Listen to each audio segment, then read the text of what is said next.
for the first time, Rangers were having a problem with the Scottish Cup. It wasn't quite at the levels of the great Bill Struce side, who, despite sweeping all before them so often in the League Championship, had to wait 25 years to win the Cup again. But it was now 11 years, and that was too many for a club so far in the ascendancy in Scottish football. To discuss how it all changed, and a wee bit more, I'm joined this week on Dominant by Andy McGowan. How are we, Andy? I'm great, Martyn. Thanks for having me. As always. And in Athens is John Cowden. Good evening, John. Good evening. I think this and the next 3 episodes, I think we just do those, and then after that it's downhill all the way. But tonight is in dreamland. It is a wee bit. You telling me you want subs for post 93? You're going to come back on and at Tannadice in your suit and just pick up the trophy? Go away like Hitler. Yeah. Back, do a sit McCoy's overhead kick, maybe, Aye. and things like that. Aye. Like films like that. Right. As I said last week, a wee bit out of chronology because I wanted to wrap the Scottish Cup in a winner in this show. It had not been good to us. Not been good to us in my lifetime. We've had our problems with the Scottish Cup throughout history. I think it's probably fair to say. Hadn't won since '81. Celtic had knocked us out in 3 seasons in a row. Yep. So it's really becoming a problem. That final was in '89 was a bit of an outlier, really. So, given how strong we are in the league, surely this is going to be the year. Those hopes maybe dampened a touch by the draw, third round, where the Premier League clubs enter. Rangers are drawn away to Aberdeen, and a few things that, again, if you let hoodoos and curses really get into your mind, could derail you. For a start, the game was moved quite late on by Sky, who wanted to show it. It was moved to the Wednesday night before the traditional Scottish Cup weekend, and then the last weekend in January. So that was a late inconvenience. People would have gone anyway, of course, and we're very used now to getting up to Aberdeen, but it was quite late on. But then even those who thought, well, great, I can get to sit and watch this live, wouldn't get to see it live probably if it was on the weekend, were kiboshed because the Football Association of Ireland raised a complaint late on that this game would stop people coming to watch their league games that night, and it had to be transmitted as live later on. Don't think they would have raised that question if Celtic had been playing. That speculation, I guess.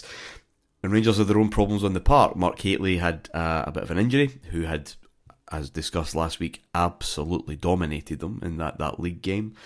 Rangers had a ready-made solution, that was Paul Rideout, but he was not registered in time because this was brought forward. So there's a bit of a calamity, Andy, around the game before it had even kicked off. Your recollections, were you allowed to make that trip up? Or did you watch it as live later on? I watched it as live later on. I was at school night, and being a studious boy, I wasn't allowed to go. So to get back to your point about the third round and hoodoos and everything else, you're not really wanting to see Aberdeen come out the hat when I'm 16 by this point. Last time we won it was 1981, so I can't really remember Rangers winning the Scottish Cup. In fact, I can't remember Rangers winning the Scottish Cup. And so Aberdeen, as we've spoken about in this series, fairly, at times formidable opponents, especially up at Pittodrie, so that you don't want to go here. You do not want to go up there. This is the last place. You want to be better. You want Stirling Albion or something to kick off the run of the cup final. But aye. They weren't the as we kind of intimated last week on the show about the league game, they were not the Aberdeen that had, run as close as possible last season. Alex Smith was teetering now. He wouldn't survive much longer than this. Club legend Willie Miller would step up to that job soon enough. But it was a nervy night. John, an early McCoist's goal, I don't think it was one of his best. He would save two of those, actually, until to the very last league game of the season at Pittodrie. So an early McCoist's goal, and yet another superb Gorham save late on. Again, all the on-pitch, off-the-pitch reasons that a weaker team could be affected by. But this was starting to feel maybe like a different Rangers. I had football training that night as a 11-year-old, whatever, with the radio on, and it felt huge because, you know, this, in my lifetime, the Scottish Cup's an absolute disaster. Yeah, I mean, I was up that night. Actually, the car full. I was working in Edinburgh as normal and picked 2-3 guys up from the bus in Nepal at Falkirk High. Effectively got a police escort, or there was a flashing police car going at 90 miles an hour through Tayside, which I followed judiciously. But this is a very different season. This is a change from Souness in many, many ways. Even through Souness winning the league and everything, Parkhead and Pittodrie, let's face it, still can become a house of pain for us, which is very painful for anybody of my age who was there from the beginning of the Premier League, and we very rarely won up there or at Parkhead, and suddenly we've won twice at Parkhead and we've beaten them at Pittodrie, but you're still thinking Wednesday night up there, freezing, you know, no Haitley. There are excuses for, but I know Gorham had a great save later on, very late on. They never really threatened. There was kind of shots, but it was very un-Aberdeen-like, which shows you how poor they were. Normally at Pittodrie, there would be, even when you were doing half decent, there would be a period when they'd put you through the mill and there'd be balls flashing across the goal, etc. It was actually a pretty dreadful game. We won, so of course it wasn't. I got a parking ticket as well that night, as I recall. But it was I didn't really get. I wouldn't take a parking ticket every game in that one. But it wasn't a great game, but it was a fantastic game.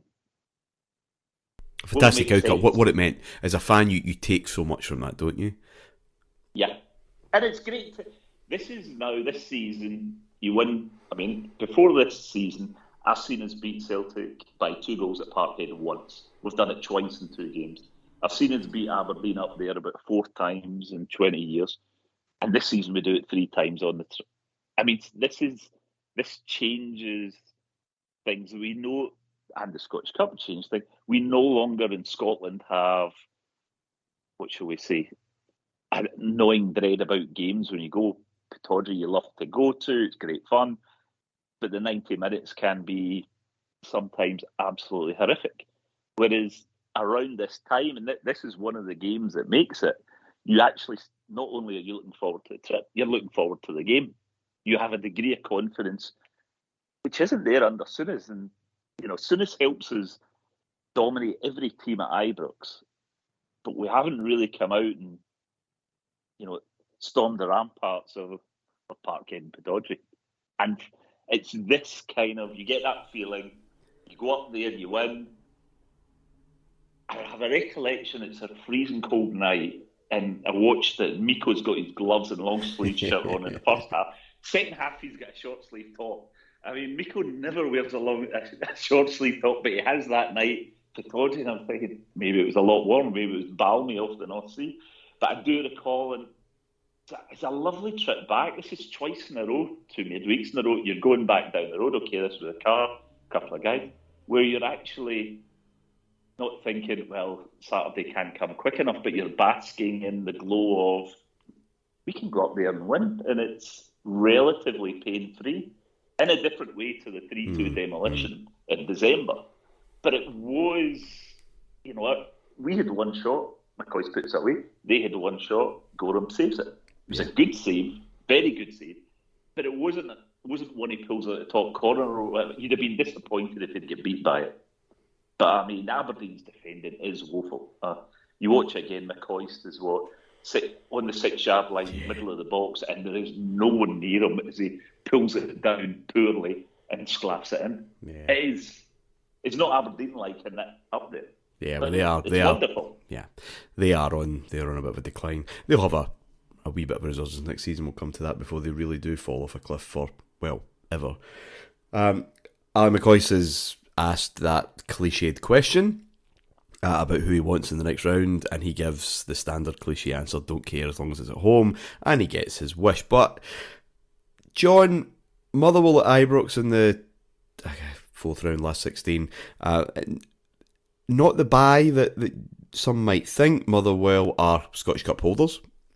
They have a tendency of making life difficult on occasion, especially at Ibrox. And it's, even with players like David Cooper in a kind of Indian summer, fantastic cup final, of course. They still have the ability to really kind of grind a game down to its basic level. But they're one up. Phil O'Donegal, nice Phil O'Donegal goal. Andy Gorham has to make a brilliant save to stop it being 2-0. Smith takes Dale Gordon off for a young Gary McSwiggan. I'm not saying that was transformative, but it at least gave Rangers a greater urgency in the second half. And as Alan McCoist would later write, this was Alexei Mikhailichenko's day. He scores the 2 goals that wins the game. The second one, an absolute beauty. Just so cultured, so careful, caressed into the back of the net. And turned the tie on its head, because we were not good in that first half. And we have talked a lot, we will talk a lot tonight, I'm sure, and we'll develop this 92-93, I am absolutely sure, about Gorham at one end, McCoist and Haitley at the other. But, Miko, 12 goals from 31, coming in and left of midfield. He's not really a left midfielder, Walter, he played in the middle of the park. Probably should have got a lot more praise and attention if it wasn't for the devastation that the two up front were causing and the heroics that the Gorham was producing. It was a fairly good opening season for Miko, and today was his day. Oh, absolutely. This game is weird because it's 2-1 Rangers, and you think it's a typical Motherwell game. But they come out in the first half and open up more than I think they ever did in any other game at Ibrox. Absolutely. And I suspect McLean and Forsyth, the management team, knowing us as they do, and with a few ex-Rangers players dotted about, know that the hoodoo is there. They are the Scottish Cup holders. And they think for once we'll go out and give it a little go and see what happens. And they do. And we aren't great in the first half, but Billy Thompson makes a couple of saves which you're thinking, it's going to be one of those days. And then, as you say, Miko, look, it's Miko's body language all season long. I thought he was superb as a player, but he is ambling, Sam. I mean, there is no passion there that we would recognise from even Gorham. There's just no animation. He is, the minimal effort, maximum output, and his output is phenomenal this year. And he's the 2 goals, but if you watch that end of season video, he keeps scoring at very, regularly, and he's good pass, he's got good control. How he's a left winger, and I seem to recall it. I never watched it. He was more a dynamic. I wouldn't quite say box to box, but when he played for Kiev, played in Sampdoria in the middle of the park. Yeah, and he was up and down. I mean, whereas we've got this guy who's, you're stuck me in the wing. I don't really want here, but if you give me the ball, I'll do something. And he had a left foot, so he plays left wing. I mean, that's that. I don't think there's much more involved in that. Rangers fans don't like languid, do they? They don't like that body language. They will revere someone who runs around an awful lot far more than they can than someone who can read a game, pick a pass, and actually be technically proficient. Miko, a wee bit underrated this season? Underloved? Well, I adored Mikhailichenko, and I don't know, my memory, Martin, was that he was bought, and we were, you get these pocket analyses in the Daily Record and stuff like that, you're on the internet at that point, and it was the Russian Brian Robson, box to box, comes in late to the in the box and scores goals, and you everything goes through him, and he's the fulcrum of the USSR team that year at 92 European Championships that year. And he just won, was it the year before he won the league with Sampdoria? Yeah. Serie A league. And so, you're the actual signing him for £2 million, which was a lot of money at that time, was a big signal intent, because you're going to the best league in the world at that point in time, and you're buying Russia's, best player effectively. I often thought, Martyn, that he was moved out left because the pace of Scottish football was just too much for him. And I remember in his early days, he took a while. Took a while, that's an understatement. It just flew past him to the point where at points he was a bit of passions on. And for younger listeners, the only comparison I can make in recent times is Penya. Because Penya was the same, he would get caught in the boss. That used to happen to him quite a lot in the early days, but he adapted because he was too good a player not to. But John's right, his body language and his languid run, he ran as if he had done a warm-up. He runs like Aaron, I'm 46. And, but his left foot was fantastic. And actually, that eye for goal, that kind of priceless thing he gave to midfielders that can score goals, was always there for day one. And he was just starting to come into his own new Rangers, and he was starting to contribute in a meaningful way. And this was, as you say, for McCoy's book, it was Mikhailichenko's day. I remember this being a kind of an arrival of sorts, because he'd won the day for us, and without that, the cup was we would beat the cup, quarter final. I loved him. So did I, but he just doesn't get quoted enough. I think it's a very good debut season. The quarter final took us up to McDiarmid Park. Again, somewhere we lost, but it was rarely a serene visit. Soon says his issues there we've spoken about. Rangers had won 3-2 up there early in the season. That's where Smith and Totten were, argy-bargying on the touchline with police charges as a result. Scott Nisbet had to pop up late, I think, to secure a 3-2 win. So again, you're like, God, the draw's not exactly been kind here. And McCoy says this is the greatest performance of the season. Rangers were absolutely outstanding, 3-0. It was Hustra that takes over the creative role from Mikhailichenko. He's man of the match. It was just, absolutely super stuff. Went back to McDiarmid Park the following weekend, I think, on league business, or a couple of weeks after that anyway, and it was kind of normal service resumed. It was tough, it was gritty, it was grim. Rangers won 2-1. Big Hateley would be involved, but he got both goals that day, but he got an injury and he's back late on, and with the Celtic semi-final coming up on the horizon, that was a real blow. I remember that. A lot of speculation, will he, won't he? You remember those two games, Andy? That kind of double header. It's weird that the shackles could come off so easily, but when it came back to the league, where we were kind of cruising, and it's back to that kind of grim 44 game slog that was just kind of typifying the season at the time.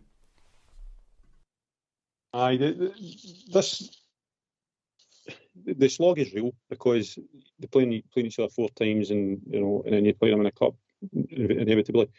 It was very, very real. Fans were fed up with it, players were fed up with it, everybody's fed up with it, but the nobody bar Rangers, boys, Celtic would speak up against it, because it was a cash cow.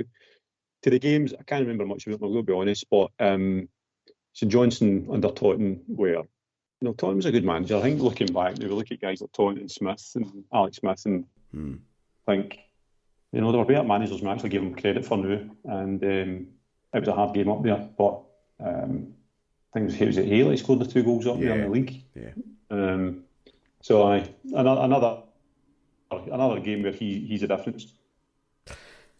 Stuart McCall writes this story about after the Old Firm League game that we talked about briefly in the show last week. Rangers losing 2-0 at home, a dreadful performance. Celtic could have had far more, and his family were up, his wife's side, I think, and they went for a Chinese meal. The owner of the Chinese restaurant was a Rangers fan. He was kind of furious, telling how bloody useless Rangers were, took their coats and come back out with a Rangers scarf with stamping on it, and basically saying you better bloody win this semi-final. And McCall kind of snapped, saying, "Look, we'll win 10 days, we'll win it, and we'll be celebrating." And he said, "Well, if you do, you can bring all the players and their wives, and you get a free meal." And McCall said, "Look, none of this was put on." He was absolutely furious. We had to win that semi-final or else. John, I mean, let's be fair here. Celtic under Liam Brady, this is probably the best run of fixtures or best run of results they've had since they won the league, and would have again probably until Burns comes back. 14 games undefeated, beating us handily. The media are now in full. They're the best footballing side in Scotland, despite trailing Rangers on points and goals scored. All of a sudden, this was the real quiz. This was the real measurement of success. They had their problems off the field, of course, and they had an EGM the day before the semi-final, which lasted 8 hours, I think. Plenty to sort out. Does the name David Smith ring a bell to anybody, by the way? Is he not the finance guy? He was appointed to the board just before this game, and in their 103 years history at that point, or in terms of the corporation, he was the first non-Catholic to take a position on the board. Not the same level of outcry and sensationalism as we'd seen a few years earlier with the on the footballing side, but yeah, they've got some issues off the field that they're clearly, for them, going to desperate measures to try and resolve. So John, they're the stylists. That night, I think it's fair to say, was not a night for style. It was an absolute really horrendous night. Poor David Livingston. Sky had the game. They actually bumped their Italian coverage, didn't have the Premier League yet, so they showed this game live. Poor David Livingston. He's trackside. He looks like one of those weather reporters that the American TV channels put out just to show just how wild the weather is, actually endangering their lives. It was absolutely horrendous. So Glasgow caught in a tempest. It was never going to be a night for the faint-hearted. Celtic coping well on the pitch despite the constant talking of the boardroom battles, but a foul here by David Robertson, and the yellow card is out.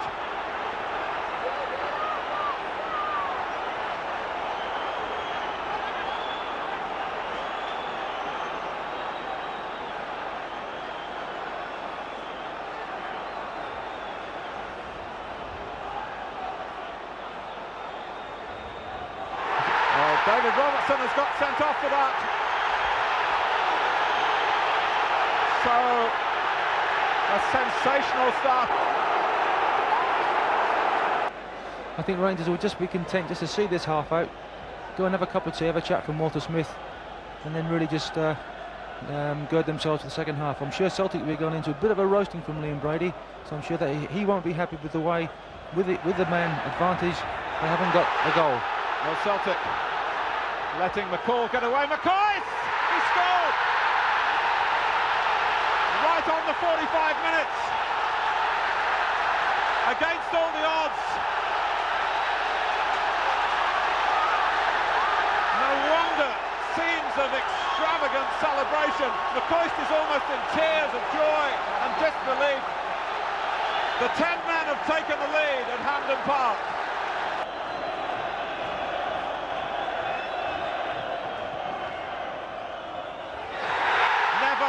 Off Rangers. A sensational semi-final success. 84 minutes with 10 men to put the old enemy out of the Scottish Cup at long last, and into the 1992 final of the Tennant Scottish Cup. Ali McCoy scored the goal, but all around him were other heroes. Andy Gorham in a second half in which, often as he stopped shots, the frame of the goal came to his rescue as well on 3 occasions.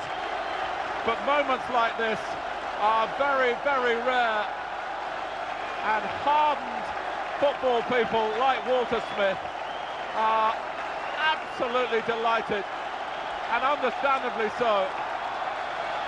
This has been a triumph, rippling with character and courage. Celtic already off the pitch. Okay, John, the night itself, before we get into the game, just how bad was that weather? It was horrific. I was in Perth, and I remember coming through Auchterarder in the car, and it was a blizzard. I didn't think I was going to get, well, I was definitely getting through because I was getting to the game. But it was absolute, and the wind was coming from the east, which is unusual. So, which is always a freezing cold wind. And for some reason, my first wife at that point had taken the wrong train from Queen Street to back up to England where it was. But it was the only express all day that ended up in Bala. And she phoned, and my father was, "What time's she going to be here?" And my question was, "Do you have keys?" Because I'm going to the game. But no, we basically waited and got there. Unfortunately, I was in that seated at the Rangers and Hampden had a weird configuration that night because we had taken over, because we were seated, none of the rest of the terracing was. Did we not swing round beyond the halfway line? Yeah, a wee bit. It was a weird configuration, and there was a gap between the Rangers end and the north enclosure. But it was absolutely horrific. And, will I get there? She was going to be late. Hately, I remember when it was the last minute up at Perth as well. Yeah. He went down. It was nothing. The game was won. It was done. And I can't even say it was a bad tackle. I think the guy ran his That was back innocuous. Yeah. down. It was one of those nothing. You think, you see him getting off and he's lying, you think, and then as the day goes by, you think, oh, here we go. And he's not the only injury problem we've got.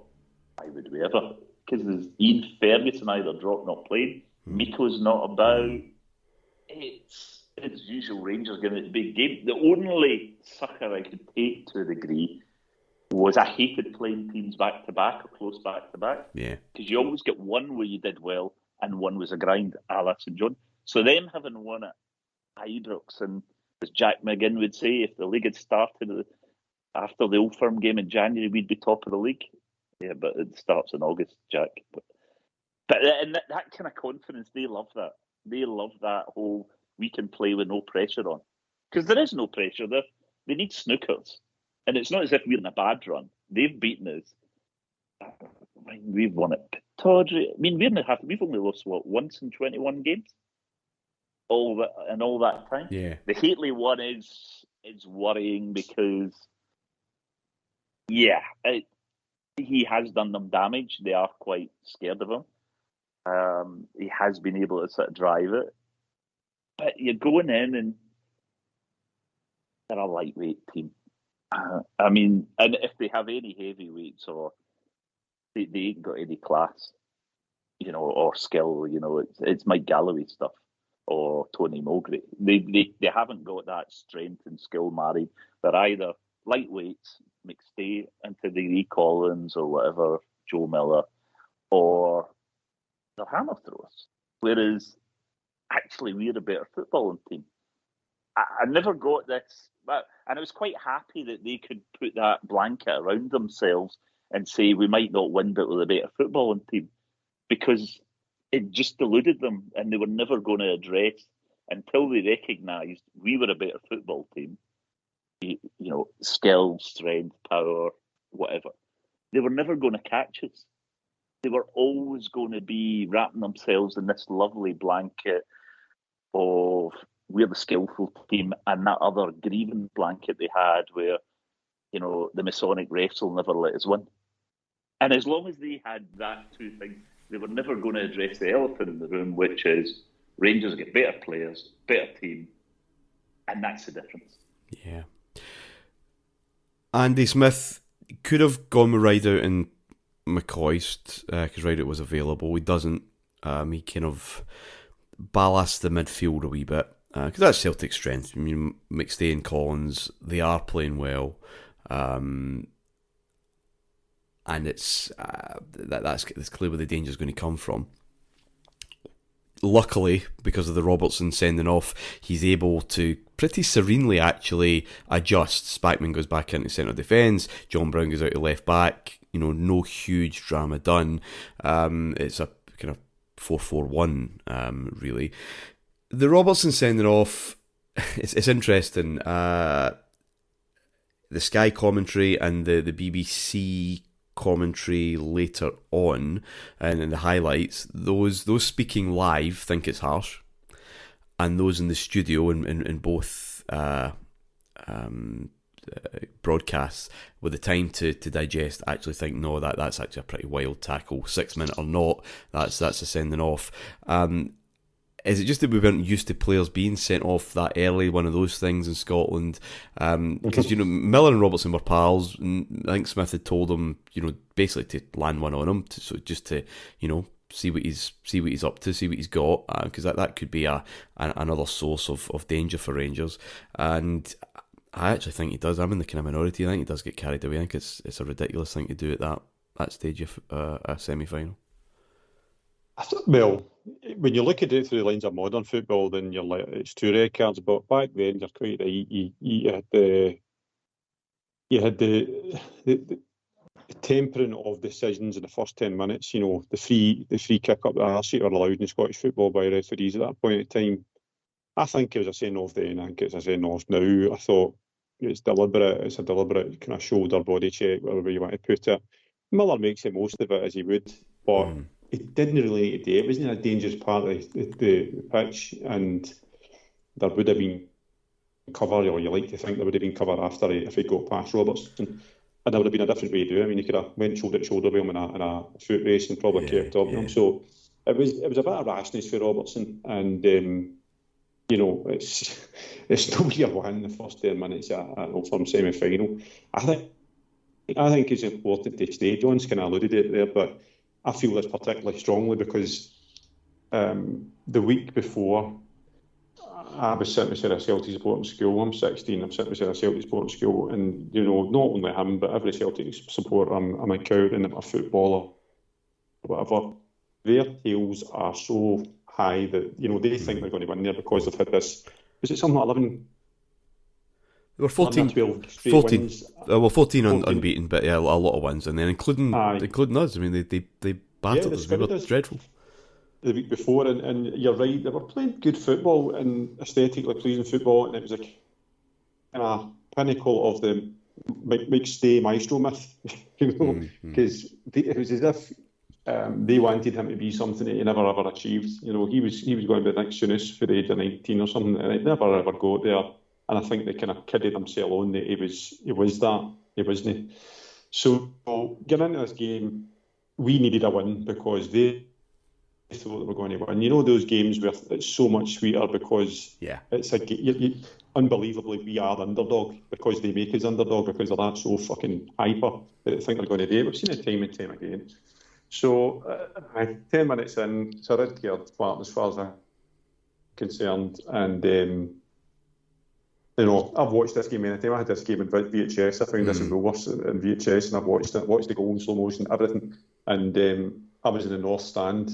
I was getting soaked, absolutely soaked. You can't understand how wet and wild it was that night. But we'll come on to the goal. But what I'll tell you about the goal is that when I come home, my dad said to my mum, "I don't think I've ever seen Andrew jump so high in my life."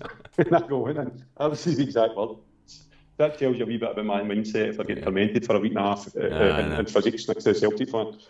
My dad went and he was so smug that he had a seat, which Hampden was just starting to get renovated, as John had said. So the Rangers end was seated.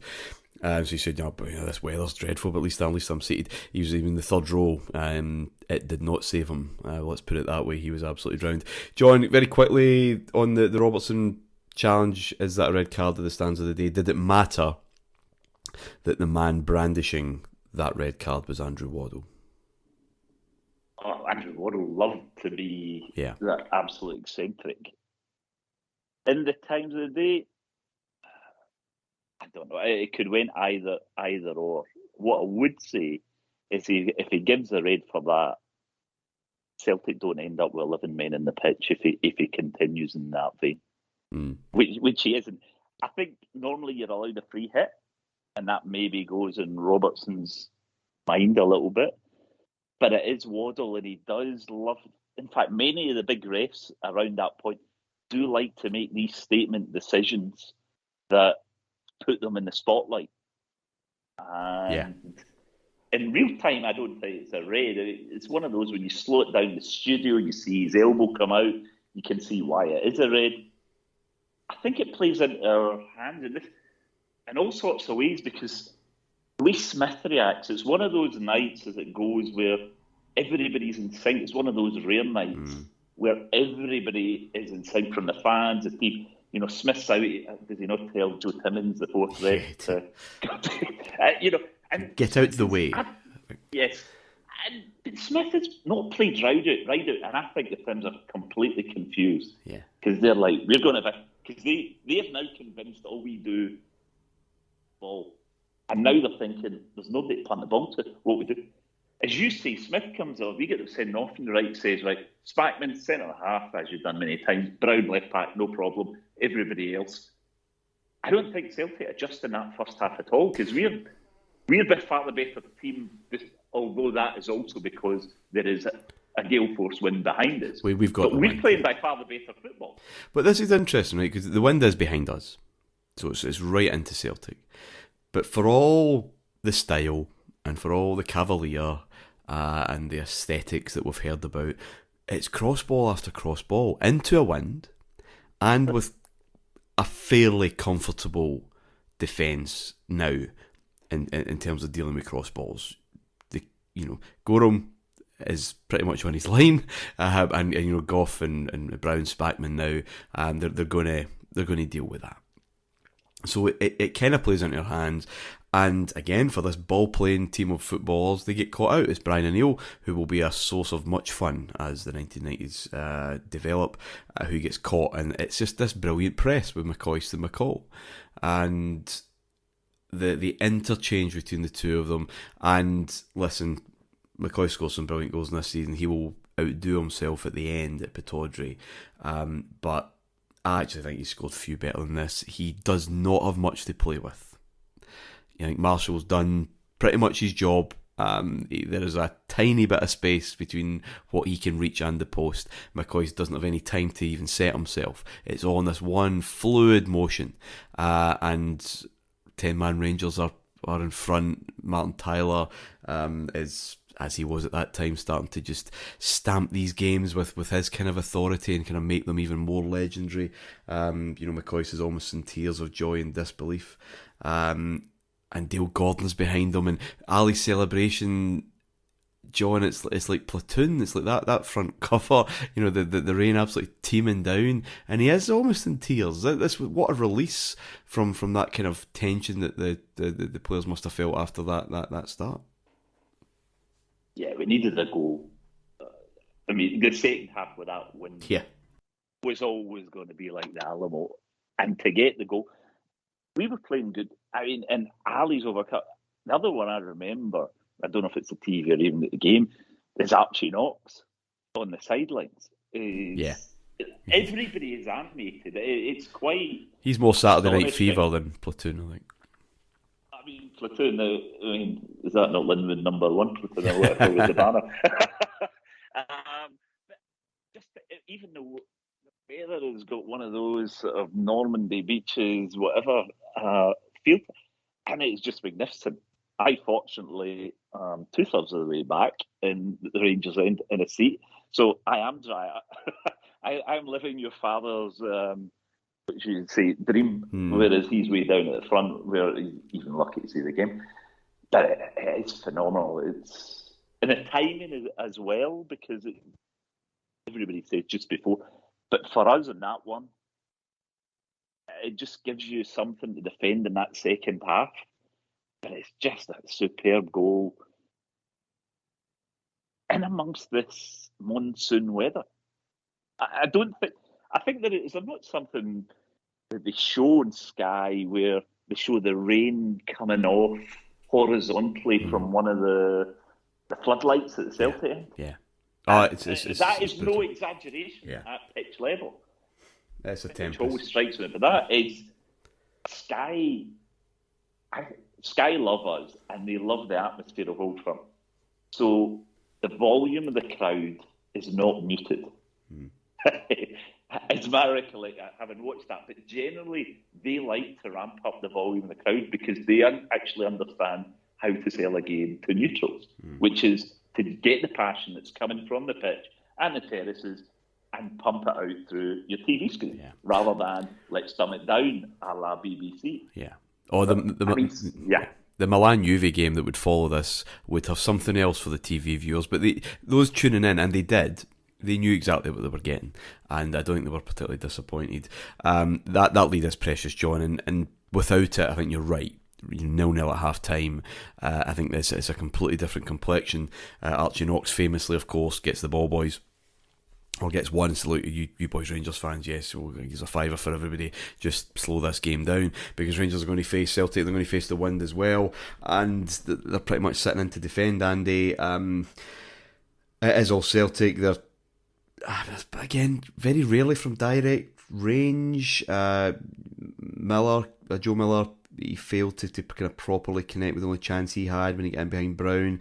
Brown O'Neill hit the post from distance, actually deflected off Spackman's hand. Again, I don't know what would have happened if there was any kind of technology there. Mike Galloway stung Gorham's hand from outside the area. Gorham's goal frame struck twice in quick succession. McStay involved in a Jerry Craney header from the corner. It felt a bit of a game of rugby where Rangers just kind of conceding this possession, agonising to watch on the telly.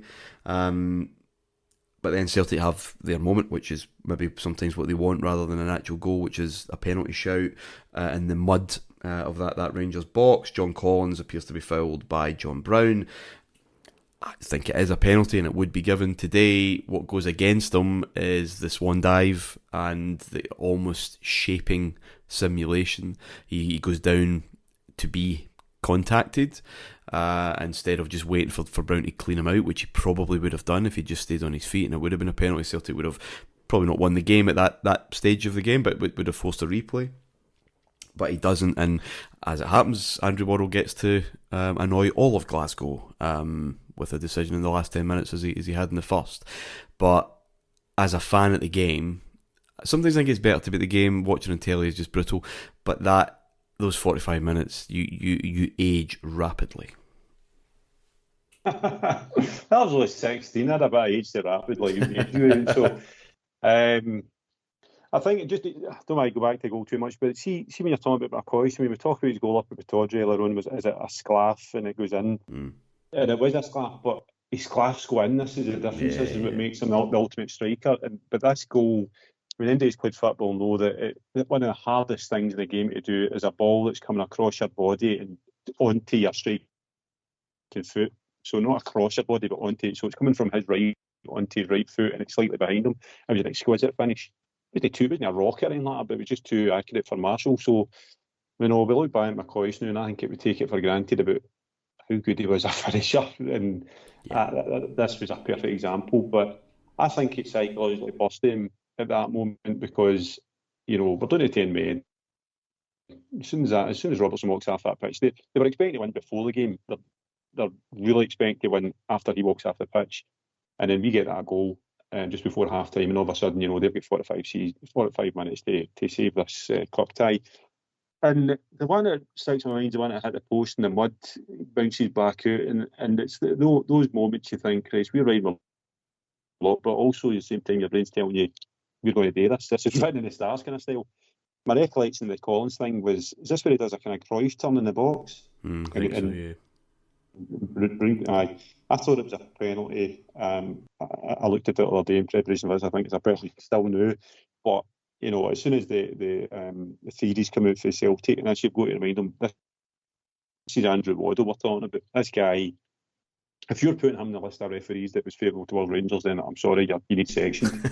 He was rabid. He was mental. He had the eyes bulbing out his head at times, if you remember, John. It was just theatrical. So I thought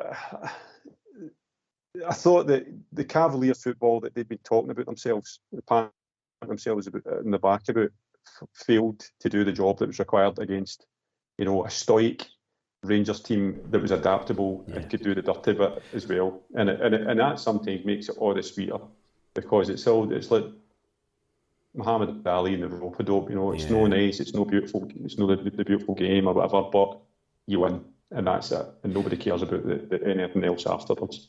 Well, stoicism, the need for just results. Absolutely right, Andy. That is one of those nights. David Robertson was up in the stand by this point, kicking every ball, but he said, "Look, this was just an example of or a reminder of what we had, and it was probably the final reminder they needed about what they had in terms of the spirit within that dressing room. Years later, even if you were 2-0 out to Falkirk, you knew you'd still win because this squad just had something." And McCoist said, this was when the Rangers squad had shown exactly what they were made of. We reorganised superbly, played as well and as bravely as I can remember any Rangers team in my spell at Ibrox.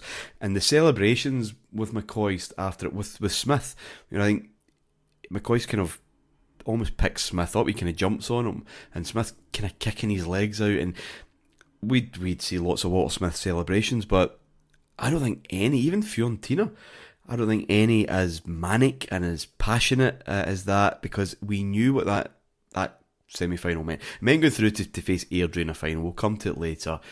This is the final, in all honesty. Getting this kind of cup hoodoo off our back, and the way that we did it, the bravery, the stoicism, all of that. It was a special night, and they knew it. It was a side coming of age, and it lays the foundations for the greatest season of all. This is maybe a conversation for another time, but I do wonder what the consequences of that special night are, that we romanticise the difficult rather than the serene.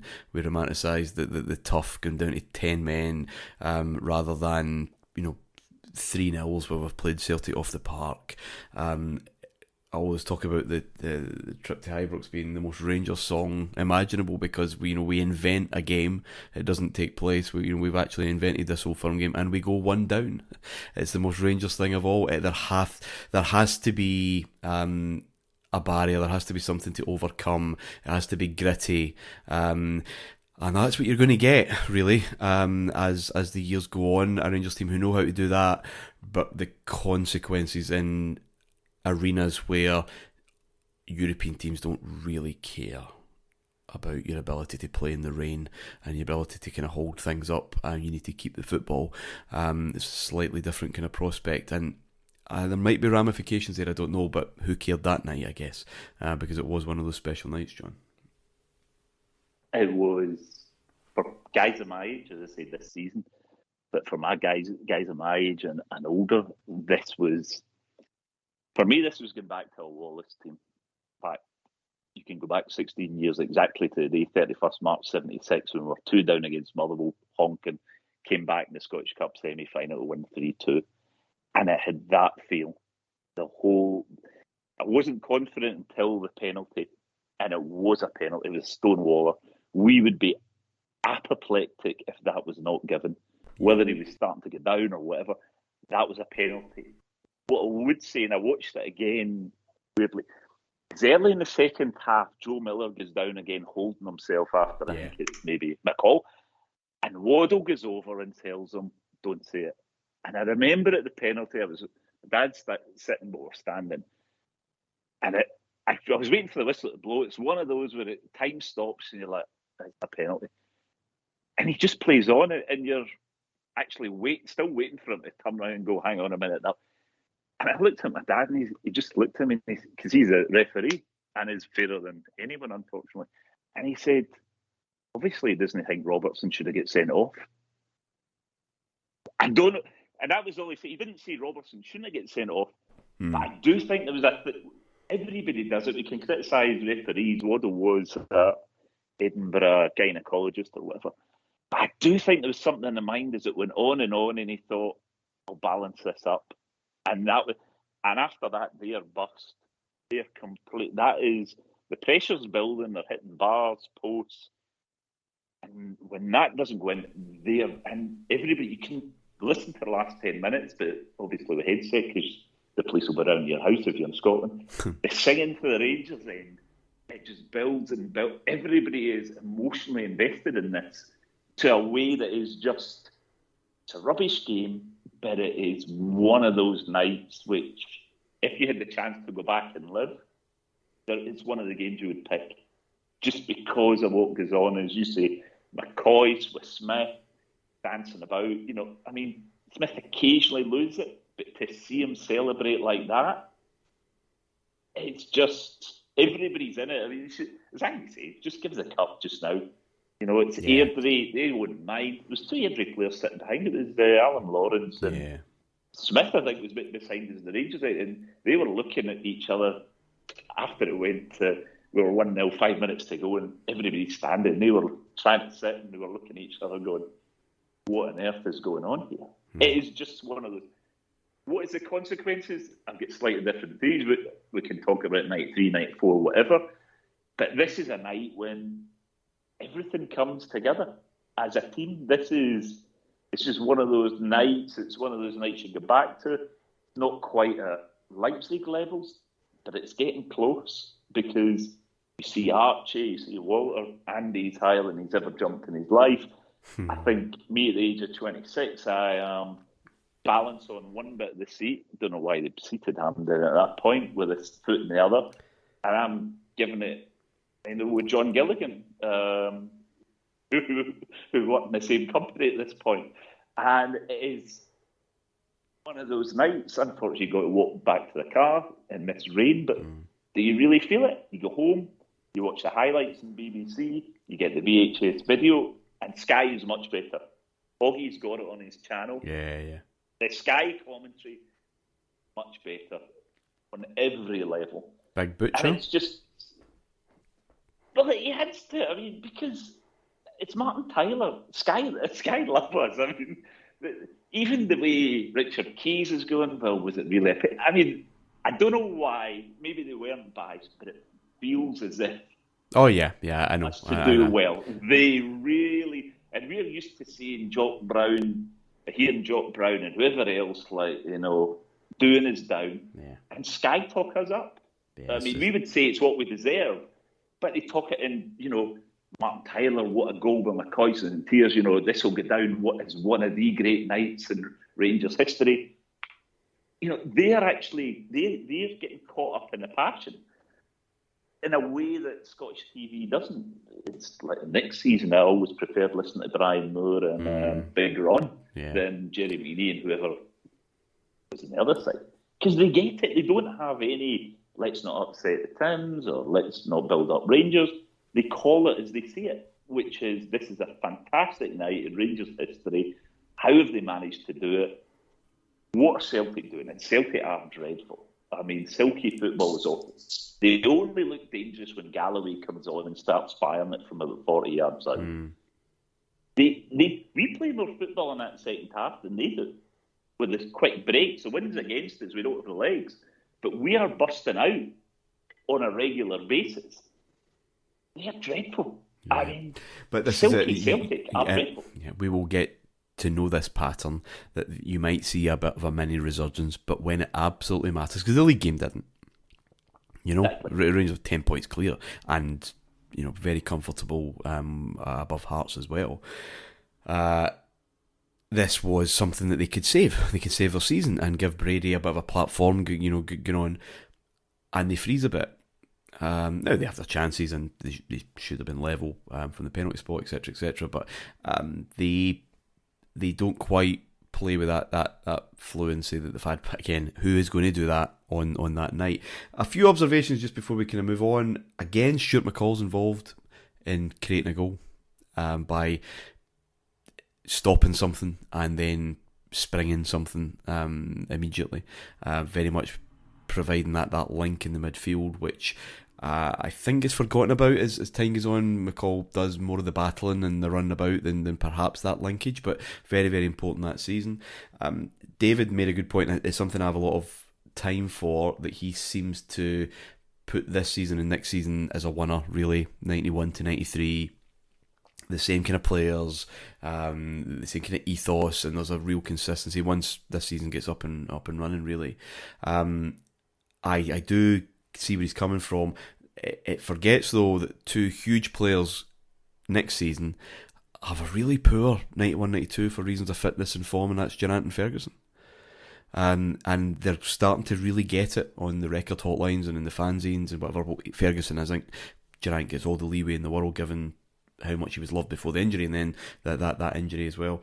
But both will be huge parts of the season to come. Wee bits of McCoist and Hateley.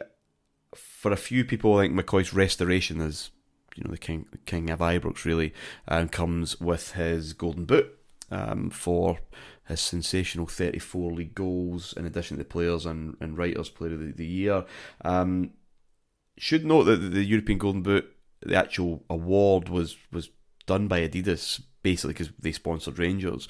Adidas and L'Equipe had given up on it because there was just some absolute nonsense winners, and I think the Cypriot League had protested Darko Panchev's award and said, you know what, this is imbalanced, you really need a weighting system here.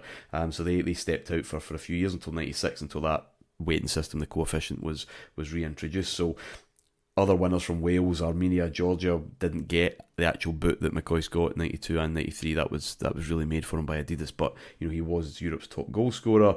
But I would argue that his restoration is really when he signed a new contract. He still had a couple of years left, but like Hateley done it the week before, Rangers are planning for the future. They're getting these guys tied down, and if someone like Trevor Steven, they wanted to go, it was going to cost someone to get it. You couldn't let these contracts run dangerously down, said David Murray. A wee dig at Celtic and Paul McStay, who were in that kind of position, but this was a sound position for a chairman who at the moment was riding a big crest of popularity at the time, but such prudent foresight wouldn't last forever. For Hateley, who had a great season as well, of course, and a bit of football and frustration. Graham Taylor, who was England manager, of course, at the time, he was forced to reconsider bringing him up, or calling him up. He'd gone to Aberdeen when he was in Piraeus, so he kind of had to do that.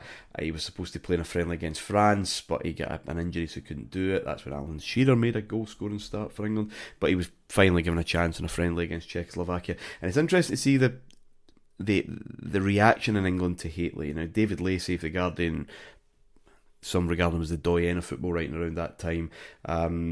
He had to describe his performance as intelligent and actually could be quite useful, which is a bit of a shift in gear, because before he'd said that Hateley was the last of the steam-driven centre-forwards, and felt that the selection after 4 years out was just about warranted, if only to show that Bobby Robson was correct in regarding the powerful but limited striker as second attacking option once Lineker had been joined by Peter Beardsley in the 86 World Cup. So it wasn't as loved. He wasn't getting the respect, and given that Gary Stevens would miss out in Euro 92, Hateley wouldn't be picked. He missed out very late because of injury. Rangers don't have anyone there, well, certainly not anyone there officially at that time. A big change in dynamic, Andy, from the World Cup 2 years earlier, where no club had more players than Rangers in the England squad. The spring of 92, just before that semi-final, it's finally announced that there's going to be a breakaway Premier League, which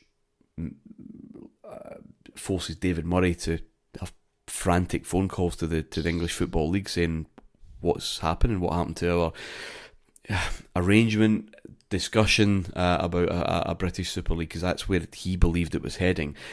Things were changing. There's a wind of change here that's leaving us cold, and our time in the ascendancy is becoming more and more numbered. Aye, I mean, on the England squad thing, this is the wind of change coming through the foreigner rule. Is it 2 or 3 foreigner? Can't remember. And we're obviously reshaping the squad. The close season after this season we're talking about, you'd have seen Dave McPherson come in. So, Hateley, I think it was more wishful thinking on our part to think that it was still England material. He was good enough to play, but he's just to the ringside of 30. Is he 31 now? I think he's 30, 31 maybe. So he's just the ringside. If they're going to build a team towards the next World Cup, then they're not going to start it off with a guy that's 30, 31. And Shearer's, Shearer's coming through, and Shearer was a sensation. You couldn't really argue against him when you seen him.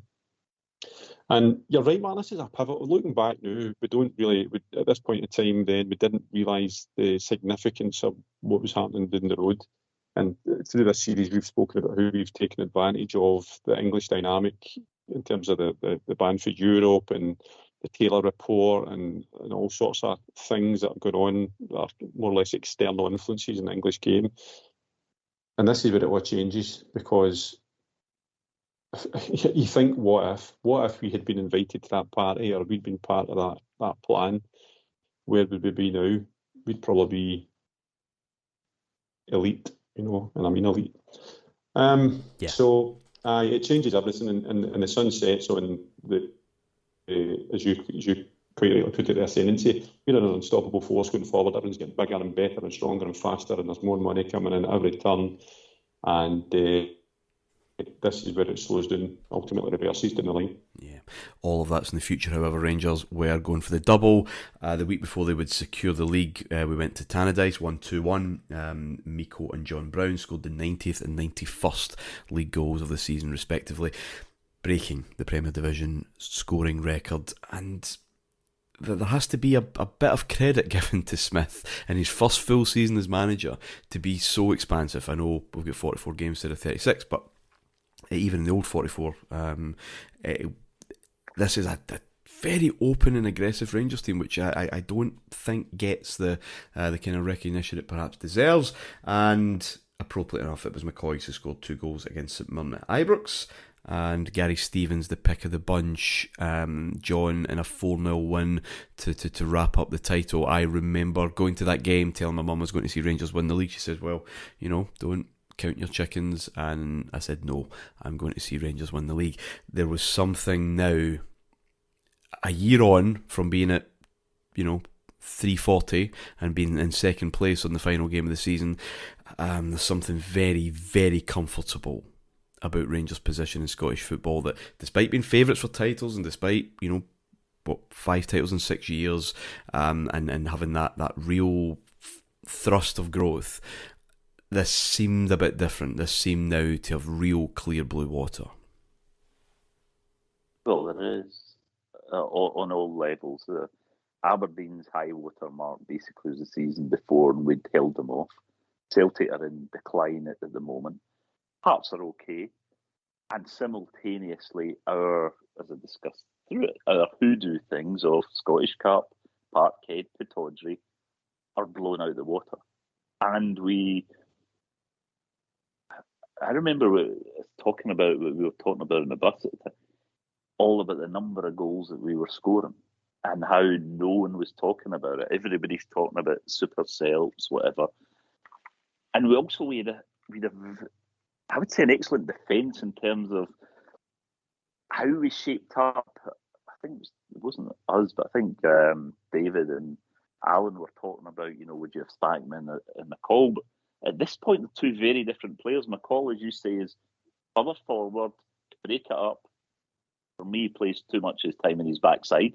Whereas Spackman is that holding defensive, makes things very efficiently, always on his feet. So, we only lose. Our goal difference is what, plus 70 in that season? Yeah, it's mental. It is. It's not just that we're going and winning 5-4 or whatever, a la the Tims or whatever. We are scoring at both ends, and we're relatively tight at the other end, despite opening up and we've got a lot of injuries. You've touched on it about some weeks you're watching it's Miko, next one it's Husterer. Some weeks it's Spackman and Ferguson, then it's McCall and Spackman, and then Durant comes in, and it just Gately's out for quite a bit this season, on and off. Not huge amounts, but he only plays in 2 of the 5 Scottish Cup ties, which is at Perth and then at the Cup final, because he is picking up little knocks. It's very underrated. This is the year, if you're a Rangers fan, not season, this is the year you want to go back and be, because this is when everything seems possible. This whole 1992. If you go back further and you get hindsight, you realise the decisions that Murray didn't make or made 2 years before, actually the momentum is carrying us to 92 but it's not there to take us through to 94 or 96. We can discuss that. But this is the time where everything is possible. And it's not just because we're winning or whatever, but the manner in which we're winning, the way in which we play, and there is some good stuff. It might be counter-attacking something. I mean, we've talked about them. The first game at Parkhead where we won 2-0, blowing away, the 3-2 game at Pittodrie, even the 3-1 game at Parkhead at New Year. I mean, they used to do that all through the 80s against us. Murdo McLeod would score in the last minute. We'd read a corner and 10 seconds later it'd be in the back of our net. We were just doing things that had been done to us. And, 101 goals, was it 2.25 goals a game or something? Just over. It's phenomenal. Every game in a 44 season. And we just don't stop, and we have our issues early on, and this is a team in transition. This is now went from a team of England internationals to a team of Scottish internationals. Yeah, it's a big summer, as we mentioned in the opening episode of this four-parter. This summer's, apart from the first one and the last one in this series, this is the biggest during 9 in a row in terms of transition, in terms of turnover. Ali McCoy writes in his book, if I were to tell you that at 5:30 a.m. on the Sunday, Andy Gorham and I were sharing a bottle of champagne at the bottom of my garden, you'll get a rough idea of the party spirit. Andy and I have booked the garden seats for the same time, same place next year, and hopefully for the next few seasons after that.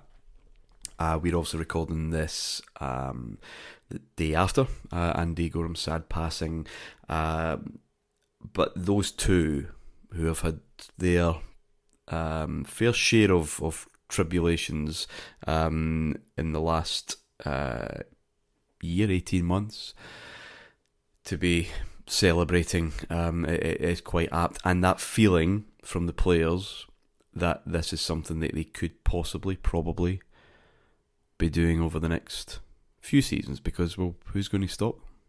Is that how you as a 16-year-old felt? Because none of us, not even John, someone that old, has seen 4 league titles in a row. This is new territory. I think there's eternal optimism there because it's well founded, and it's well founded because, as you say, Martin, look at the Gorham situation. He had a torrid time at the start of the season. If that was to happen nowadays, then I think the pressure would become intolerable, because the margin for error between a Rangers and Celtic league title race that needs to stay alive would make it impossible to persevere with a goalkeeper that would make mistakes like he was. So there was that. It's too easy to say there was a margin for error, but there was, and it was born out of a couple of things: your superiority in terms of squad and player quality, and also you still had a couple of teams there that could challenge for second place: Hearts, Aberdeen, Celtic sometimes. So you kind of felt that strength was always going to come out over the course of a full season, but it still had to be done. And I think, Rangers is littered with players like Gorham, Haley's another one, or Christ, that have come through really hard times and been stronger for it. And it's old adage: if something was easy, then everybody would be able to do it. So yeah, I used the word stoic earlier on. Stoic was just one of the qualities this team was fostering. And John alluded to the fact that defensively we were very sound, we were adaptable, we could do different things, we had multiple ways of playing. We didn't just have one way of playing or having to play firing on all cylinders to win a game, which is kind of where Celtic were. They had to play well to win a game, and they had no other kind of backup plan in terms of changing the game plan up. So the future looked good. You get into that Scottish Cup final and they're wearing a new strip, and they look like a team for the future. It's Adidas, it's that new strip template, it's fresh. There's only so many teams that have got that template. They're usually the best teams in Europe. Yeah. Andy, we can't. I don't want to derail by a strip show, right? Because we have an excellent strip show on this network. Be careful how you take that heading. But I can't emphasise enough just how big a deal. Financially, that deal was huge, but how big a deal for a kid to be going to pick up that strip. I got it. I think Greaves were giving away a free Adidas Tango ball with the first 50 Rangers strips they sold that day, and I made sure my dad was early at work that morning to pick that up. It was different. We all get excited about strips, but this just felt the future is exactly it. And one of the boys, one of the top boys, and no other team in the country was looking like that. And it really did feel like the future. We would see it, of course, on the cup final. Archie Knox said, Airdrie can't win the cup. This was on the night before. Only you, the Rangers players, can stop yourself from winning. Probably didn't ease the tension as the Rangers players got through to that cup final. Favourites, but we aren't picking up Scottish Cup trophies, so it's still, I think, going to be a nervy game. McCoist and Haitley give us that breathing space. The Airdrie defence a bit confused because they changed their runs from those Davy Robertson crosses. Airdrie would get a consolation. Andy Smith, quite a nice volley actually, but no nerves amongst the Rangers players apparently. Despite the scare, at no time do I think we're going to give up our lead, said McCoist. We're in control, the cup is ours. It was a weird day that day. It was a wee bit flat. Nothing could match, John, the semi-final. Nothing could match even some of those earlier rounds. The expectations were high. I remember Rangers fans complaining in the later on that why is it so flat? And then there was a bigger cheer for Graham Roberts being in the stand. More songs about that. It was like maybe after the Lord Mayor's show, but it just had to be done. It was done. The players were weirdly apologetic. McCall said the only letdown was a cup final, poor spectacle. I felt guilty. We put on such a poor show for the fans, McCoy wrote. And Smith actually grabbed him, said, look, I've been here 5 times, played well and won nothing in a Scottish Cup final. Get out there celebrating you've won the cup. And it, the party atmosphere, along with Wet Wet Wet, soon got going. I think they were taking the cup down to local pubs for a sing-song and a wee demonstration. And Ali took a moment in Hampden Field, medal in hand, completed the set now, and supporter scarves around his neck. Looked for the spot in the terracing where he'd stood at that 81 replay against Dundee United. I remember the hopes and dreams of the teenager who stood there, he said. Even for an optimist like McCoist, the dreams are now being surpassed by this magic of reality. Do you remember that game being a bit flat? Was there a good party after it? That was flat. I mean, we were going to win it. And this is, we broke the back. We'd won it to Tawdry. We'd beat Thames. It was Airdrie. It was almost like, let's not embarrass Doddy by winning 5. But it was just turn up, give the trophy if we need to play for 90 minutes. And it was felt, I don't know why they apologised, because the fans we were all the same. And let's face it, for all the trials, tribulations, the Scottish Cups or whatever, I think, and I don't know, it'd be the 60s, early 60s, we haven't lost at Hampden to anybody except Celtic, Aberdeen and Hibs in those 30 years. Our record at Hampden is more than half decent. It's getting there, that's usually the issue. Even when we're rubbish, we could, when we got there, we put up a decent show a la Aberdeen 82 and 83. There just was a feeling, and a confidence as well in the team. I mean, they're not, even if we're playing rubbish, McCoy, Haitley, or maybe Goff would come up ahead, or somebody would do something. There was too much class. McDonald had done a great job with an Airdrie team, but they weren't gonna. They just weren't. I mean, we talk about all these things. It might have been Durant the fairy tale. It really was just getting through this 90 minutes, and I suppose it's like, as we're in 2022, it's like this season, there is a huge thing as a Rangers team. You can win league trophies, you can win Skol Cups, League Cups, whatever. Weirdly, winning the Scottish Cup, which is usually the last game of the season, leaves you buzzing through the summer. Just lifting the trophy. Most of the fans and players, just seeing them lift the trophy, putting it to the Rangers' end, it just is. And that's all you wanted at that point. We'd done all the hard work. We'd written everything. it would have been, I wouldn't say work, it'd have been as much as Berwick if Airdrie even get a draw that day. It was never going to happen in anybody's minds. It might be an alternative universe. It's just not going to happen. And, you know, we haven't talked about our two fullbacks. I mean, you talk about these two fullbacks can play now. You know, and people would be saying these are fullbacks of the future. We had two fullbacks, absolute engines, getting bombing forward either side. And this was this peak. Gary Stevens gets a bit of an injury after it. But this season is when the two of them are bombing forward. Hardly misses a game. Ferguson. I don't think he misses one, I think, in the whole season. He was absolutely outstanding, Gary Stevens. Conscious of time, so we'll probably wrap up now. But the one thing that I remember coming away from that game into the summer was now treble. People talking, not that it's possible, but that it's probable. That we now, that monkey's off the back, so we can go and win everything. That was an aberration in that semi-final in the League Cup against Hibs, but here we're going to go. I won't spoil it, but it's a possibility as we get through 92-93. Guys, thank you for your time tonight. We're halfway through our epic journey from 86 to 98.